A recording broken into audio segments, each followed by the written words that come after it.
Good morning. STM senior secondary school Badarjal की online class में आप सबका स्वागत है। और आज हम बात करेंगे अपने फर्स्ट चैप्टर फसल उत्पादन एवं प्रबंधन जो है इसके क्वेश्चन आंसर की। तो आप सब लोग अपनी कॉपी निकालें और उसमें सभी लोग अच्छी राइटिंग में जो प्रश्न उत्तर हैं उनको नोट करें और अपने कार्य को व्यवस्थित तरीके से करें। ठीक है बेटा, तो बुक्स निकाल लें आप लोग। आपके पास बुक्स तो अवेलेबल नहीं होगी तो आप लोग अपनी कॉपी निकालें और उसमें नोट करें। ठीक है,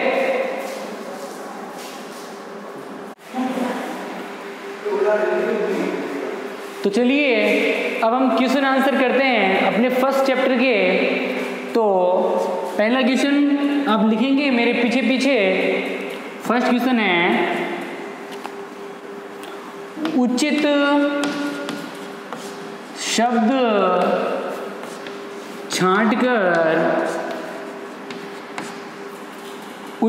छांटकर रिक्त स्थानों की पूर्ति कीजिए। सही शब्द छांटना है और खाली स्थान भरना है। ठीक है बेटा, चलिए लिखिए। आपको 5 शब्द दे रखे हैं। तैरने, जल, फसल, पोषक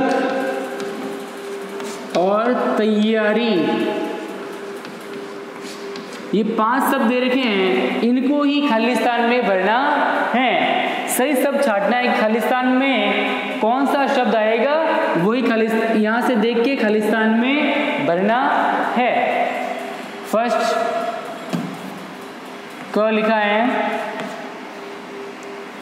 एक स्थान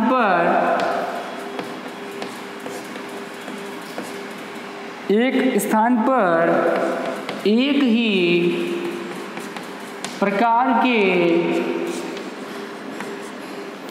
ही प्रकार के बड़ी मात्रा में उगाए गए पौधों को खालिस्तान कहते हैं।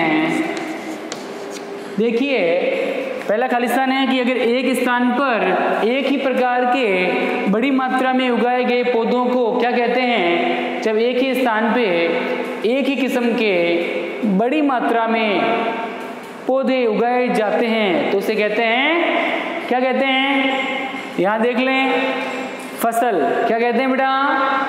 शुरुआत की पहली परिभाषा यही थी कि जब एक स्थान पर एक ही किस्म के बहुत सारे पौधे उगाए जाते हैं या बड़ी मात्रा में पौधे उगाए जाते हैं तो उसे फसल कहते हैं।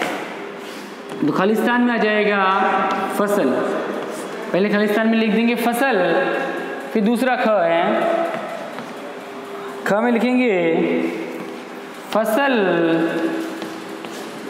उगाने से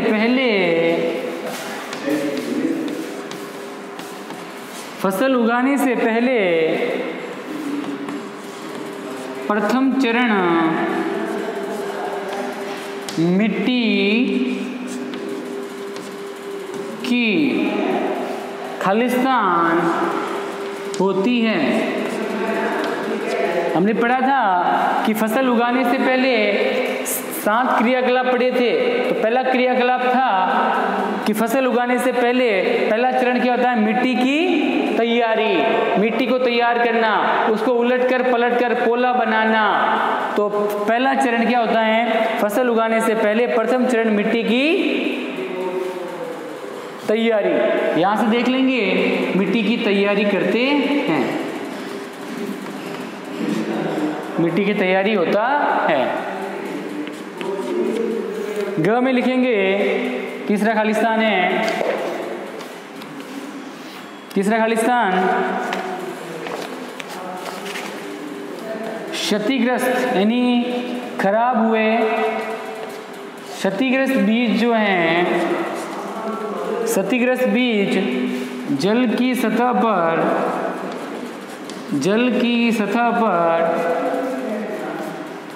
जो क्षतिग्रस्त बीज होते हैं, खराब बीज होते हैं, वो अंदर से खोखले होते हैं, इसलिए वह पानी के ऊपर तैरते हैं। तो सतह पर खलिस्तान लगेंगे,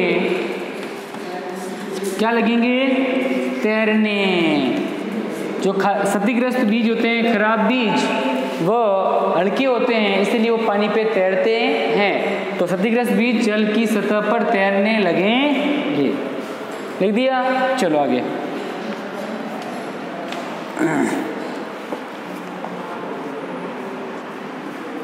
आगे देखो बेटा,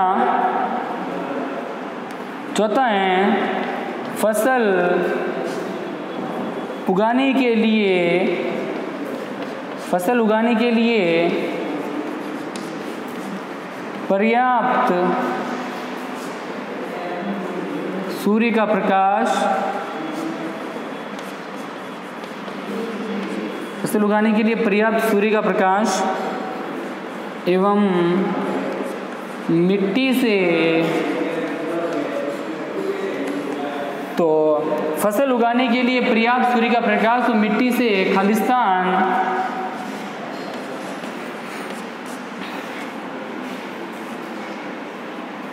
ये दो खालिस्तान हैं, आवश्यक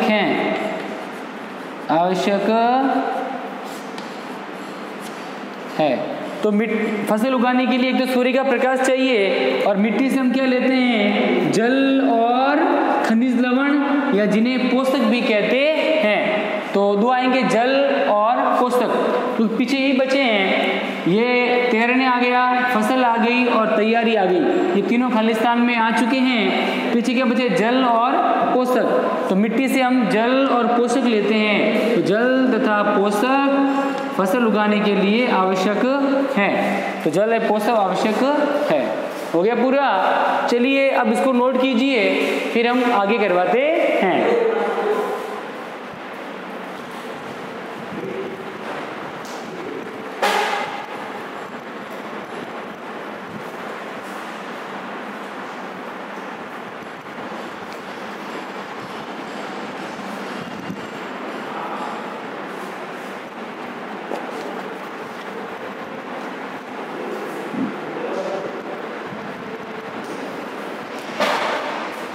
आप लोगों ने ये उतार दिया होगा। अगर आपने ये नहीं उतारा है तो आप वीडियो को रोककर भी आराम से उतार सकते हैं, लेकिन मेरे हिसाब से आपने ये मेरे पीछे उतार लिया होगा, लिख लिया होगा। चलो इसको मिटा दें, फिर आगे करवाते हैं।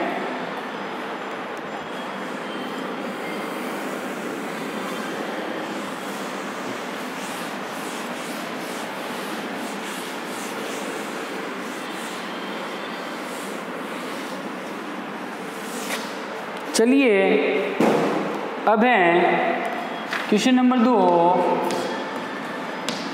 कॉलम ए में दिए गए शब्दों को कॉलम बी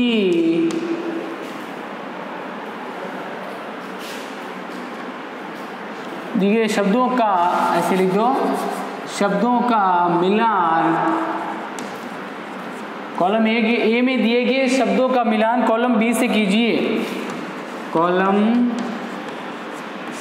बी से कीजिए, ठीक है। तो कॉलम ए में दिए गए शब्दों का मिलान कॉलम बी से करना है। तो अब आप क्या करेंगे? देखो मैं यहाँ पे पहले आपको इसको 2 बार लिखना पड़ेगा। ये हो गया कॉलम ए और ये हो गया कॉलम बी। एक तो आप प्रश्न में इसको लिखेंगे, फिर वापस इसको लिखेंगे, क्योंकि ये तो हो गया प्रश्न के लिए। अब उत्तर में आप क्या करेंगे? कॉलम ए के सामने उसी को लिखेंगे जो उसका सही होगा। हम ऐसे तीर से मिलाकर इसको नहीं मिलाएंगे क्योंकि वो तरीका सही नहीं होता। अब आप देखो कॉलम ए में क्या लिखा हुआ है? खरीफ फसल, खरीफ फसल। चलो पहले कॉलम A1 लिख लें, खरीफ फसल, फिर है रबी फसल, फिर है ग में रासायनिक उर्वरक, और ग है कार्बनिक खाद।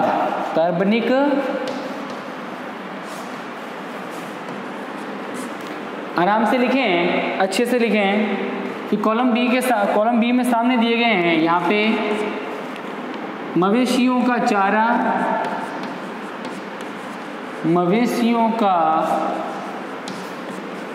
चारा, फिर लिखेंगे यूरिया एवं फॉस्फेट,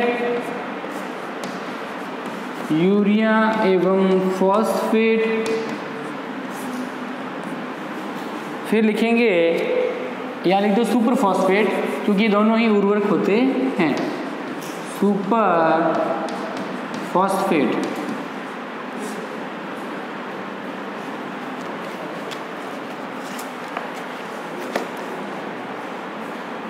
सी में लिखेंगे पशु अपशिष्ट,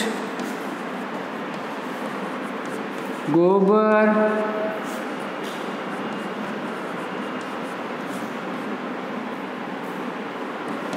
मूत्र एवं पादप अवशेष।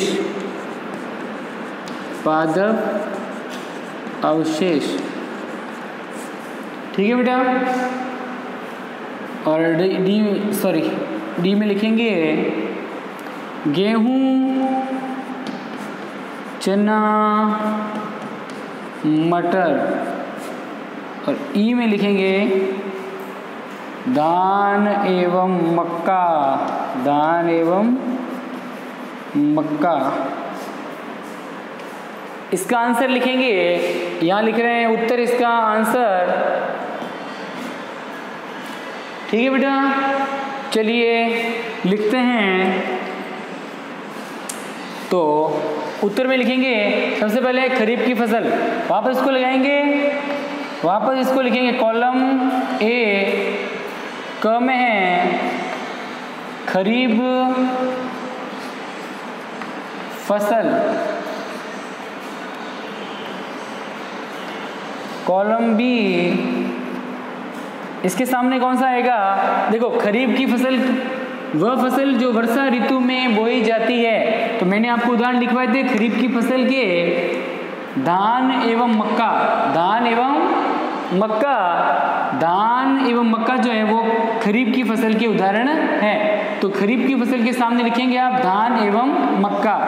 तो मैं इसको ऐसे, आप ऐसे तीर से करेंगे ना, वो तरीका सही नहीं होता, उसमें आपको देखना पड़ता है कौन सा तीर मिलाया है, कैसे मिलाया है, और अच्छा भी नहीं लगता। इसीलिए खरीफ की फसल लिख देंगे आप, पहले प्रश्न ऐसे लिख दिया पूरा का पूरा, फिर उत्तर लगा के वापस लिखेंगे कॉलम ए, कॉलम बी, फिर पहला लिखेंगे क, खरीफ की फसल कौन सी होती है, इस साइड वाला देखेंगे, हाँ भाई धान एवं मक्का। तो खरीफ की फसल के सामने लिखेंगे धान एवं मक्का, धान एवं मक्का। ठीक है बेटा, लिख लिया। चलो दूसरा है, दूसरे में आएगा रबी की फसल,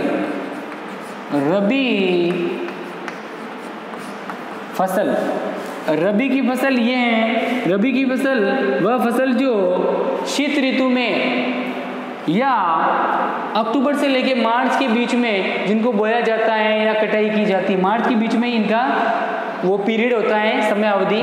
तो अक्टूबर से लेके मार्च के बीच में जो फसलें उगाई जाती है उन्हें रबी की फसल कहते हैं। तो रबी की फसल कौन सी होती हैं? गेहूं, चना और मटर, ये होती है रबी की फसल। तो रबी की फसल के सामने लिखेंगे, रबी की फसल के सामने क्या लिखेंगे? गेहूं, चना और मटर। गेहूं, चना, मटर लिख दिया होगा आपने। आप इसको उतारे, फिर इसके बाद के जो 2 बचे हैं वो भी आपको करवाते हैं। ठीक है बेटा, उतारिए।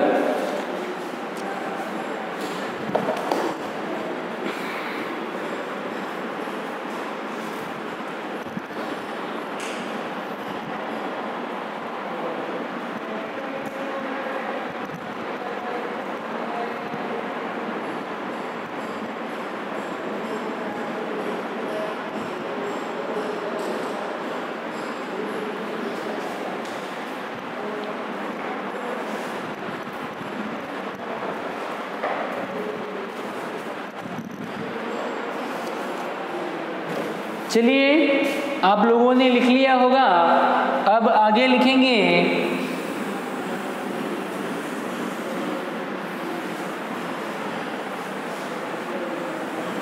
चलो एक बार मैं इसको पार्ट के नाम को मिटा देता हूं ताकि आपको समझ में आ जाए।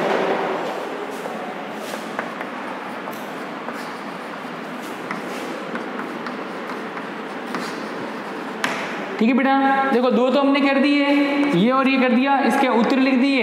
इन दोनों के सामने क्या आएगा वो हमने लिख दिया। अब इसके बाद ग है, ये आपको इसके नीचे लिखना है। अब मेरे जगह नहीं है तो मैं ऊपर लिख रहा हूँ, आपको इसके ख के बाद लिखना है ग। ये समझ गए ना। अब ग क्या है? रासायनिक उर्वरक। ग है रासायनिक उर्वरक। रासायनिक उर्वरक। रासायनिक उर्वरक क्या होते हैं? रासायनिक उर्वरक जो फैक्ट्रियों में तैयार होते हैं, और उर्वरक क्या होते हैं? जो मानव निर्मित होते हैं और पौधों को पोषक तत्व प्रदान करते हैं। NPK, नाइट्रोजन, पोटेशियम और फॉस्फेट प्रदान करते हैं। तो रासायनिक उर्वरक के नाम क्या होंगे? यूरिया और सुपर फॉस्फेट। तो रासायनिक उर्वरक कौन से हैं? यूरिया एवं सुपर फॉस्फेट। तो रासायनिक उर्वरक के सामने लिखेंगे यूरिया एवं सुपर फॉस्फेट। यूरिया एवं सुपर फॉस्फेट, ये दोनों ही क्या है? उर्वरक। तो उर्वरक के सामने ये लिख देंगे। फिर है लास्ट ग है, वो लिखेंगे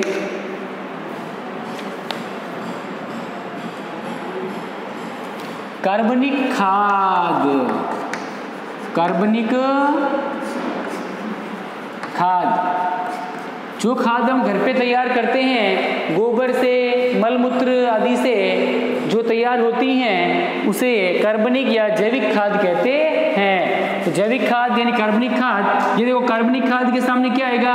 कार्बनिक खाद जो पशु अपशिष्ट यानी जंतुओं के अपशिष्ट जैसे गोबर, मूत्र से प्राप्त होती हैं, एवं पादप अवशेष, पादप की पत्तियों, सूखी टहनियों आदि से विघटित करके जिसको प्राप्त किया जाता है, उसे कहते हैं कार्बनिक खाद। तो कार्बनिक खाद के सामने आप लिखेंगे पशु अपशिष्ट, गोबर, मूत्र एवं पादप अवशेष।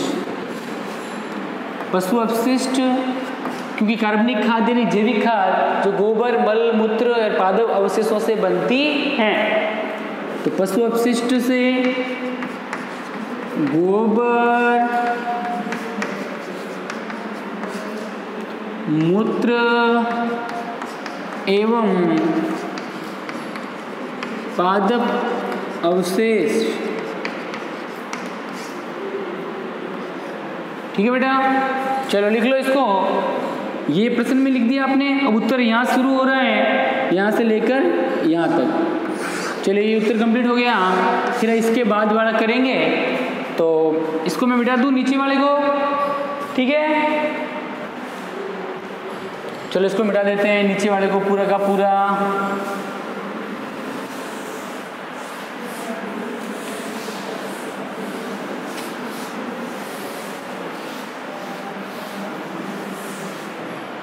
चलिए, अब 4th क्वेश्चन देखते हैं। 4था क्वेश्चन,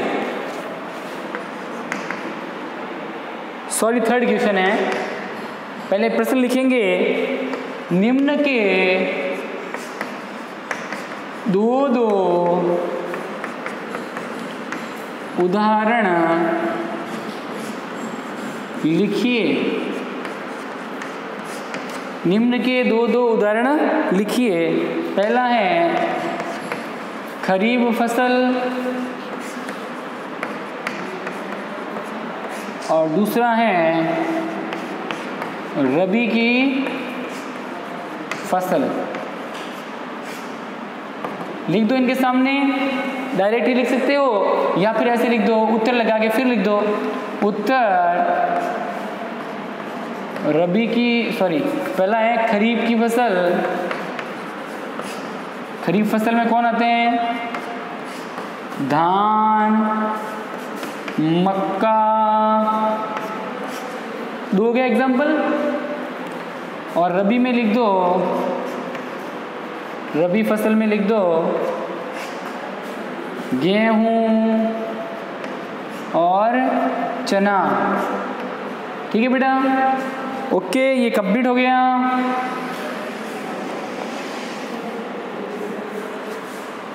अब क्वेश्चन नंबर 4 करेंगे। आंसर, सॉरी, पहले क्वेश्चन लिख दो। क्वेश्चन कह रहा है निम्न पर अपने शब्दों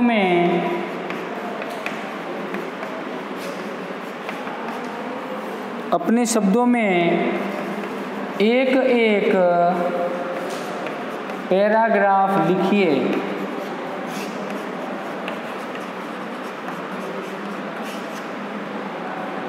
ये कुछ नाम दिए गए हैं, उनके ऊपर आपको पैराग्राफ लिखना है, 5-6 लाइन लिखनी है। ठीक है बेटा, पहला है मिट्टी तैयार करना। मिट्टी तैयार करना जो जब फसल उगाने से पहले जो पहला कार्य किया जाता है, फसल उगाने से पहले जो क्रियाकलाप या कार्य किए जाते हैं, उसमें पहला चरण, पहला कार्य क्या है? मिट्टी तैयार करना। इसके बारे में लिखेंगे आप, लिखो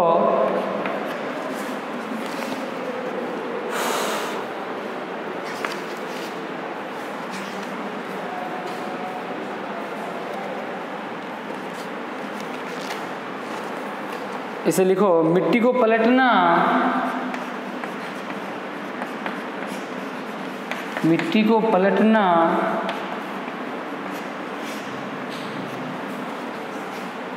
तथा इसे पोला बनाना।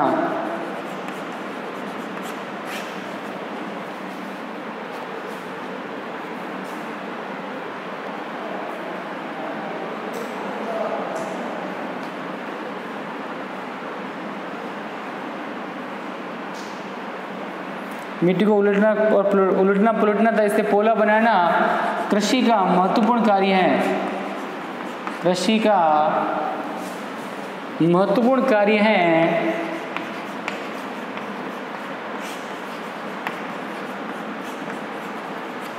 तथा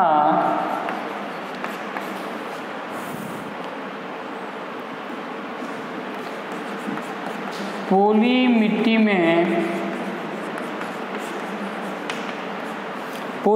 में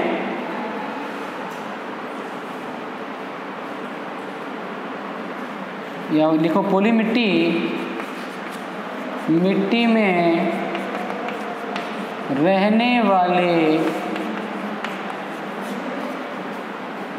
में रहने वाले केंचुओं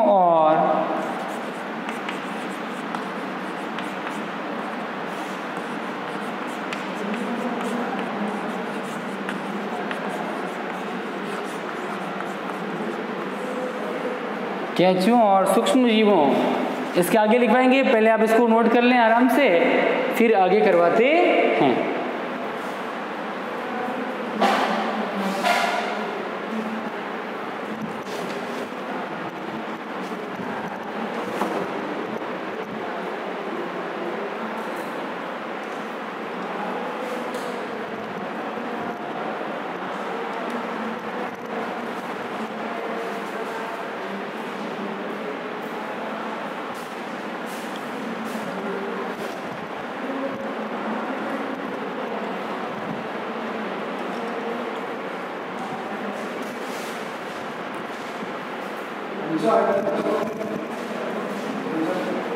आंसर नहीं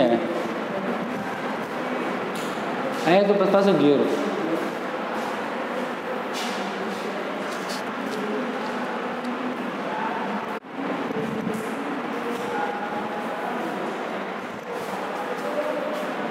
चलिए इसको मिटा दें।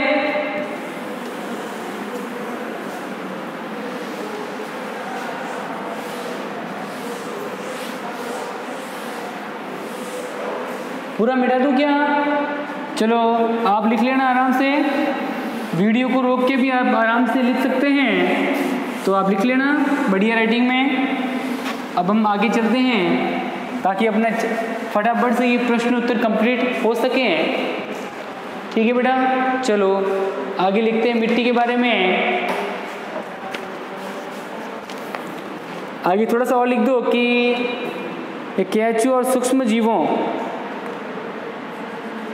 सूक्ष्म जीवों की वृद्धि में सहायक होती हैं।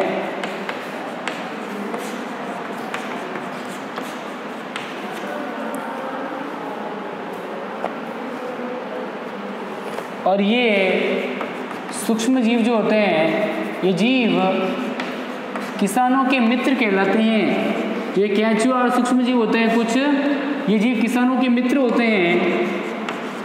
किसानों के मित्र हैं जो मिट्टी को उलटकर पलटकर पोला बनाते हैं।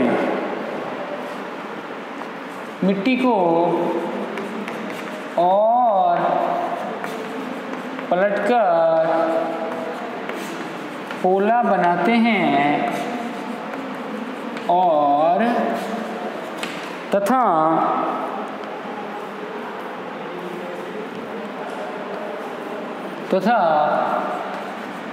ह्यूमस बनाते हैं। ह्यूमस होता है मिट्टी के सबसे ऊपरी उपजाऊ परत, ह्यूमस बनाते हैं। ये सारा बताया हुआ है आपको, ठीक है? ये इतना काफ़ी है, ये और लिखवाऊँ? चलो एक लाइन और लिख लो। तथा मिट्टी को उलटने पलटने पोला करने की प्रक्रिया मिट्टी को उलटने पलटने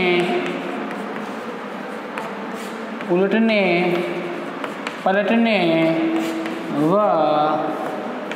पोला करने की प्रक्रिया जुताई कहलाती। बस इतना काफ़ी है मिट्टी के बारे में लिखने से। चलिए ये कंप्लीट हो गया। फिर दूसरा ये कह रहा है, दूसरा किस पे पैराग्राफ लिखना है?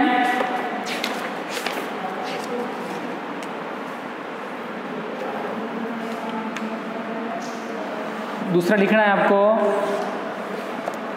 बुआई। इस पे भी 2-3 लाइन लिखनी है। बुआई किसे कहते हैं और बीजों का चयन कैसे किया जाता है? चलिए लिखिए बुआई। दूसरी प्रक्रिया है ये। बुआई में लिखो आप,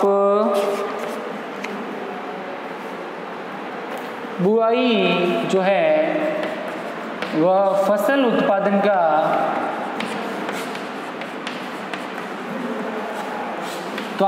सबसे महत्वपूर्ण चरण है। सबसे महत्वपूर्ण चरण है। इसमें क्या करते हैं आप लोग?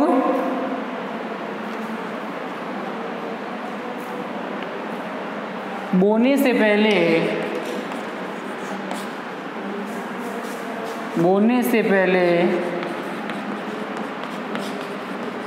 अच्छे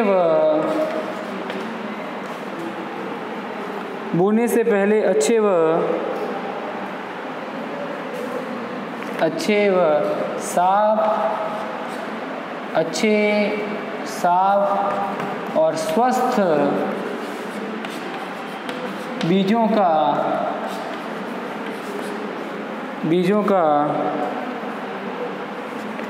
चयन किया जाता है। सबसे पहले बुआई में क्या करते हैं आप लोग? सबसे पहले अच्छे और स्वस्थ बीजों का चयन करते हैं, फिर इनको बोते हैं।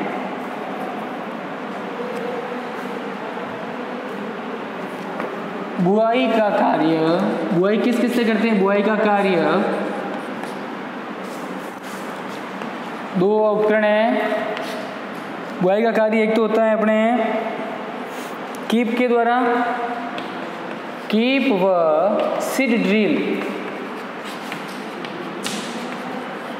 सीड ड्रिल नामक उपकरण से किया जाता है।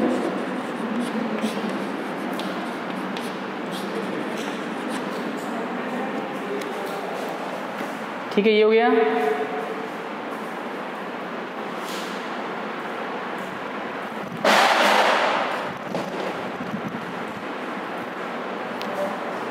चलिए आज की क्लास में इतना ही, जो बाकी क्वेश्चन है वो हम कल करेंगे। ठीक है बेटा, ओके, धन्यवाद, जय हिंद, जय भारत।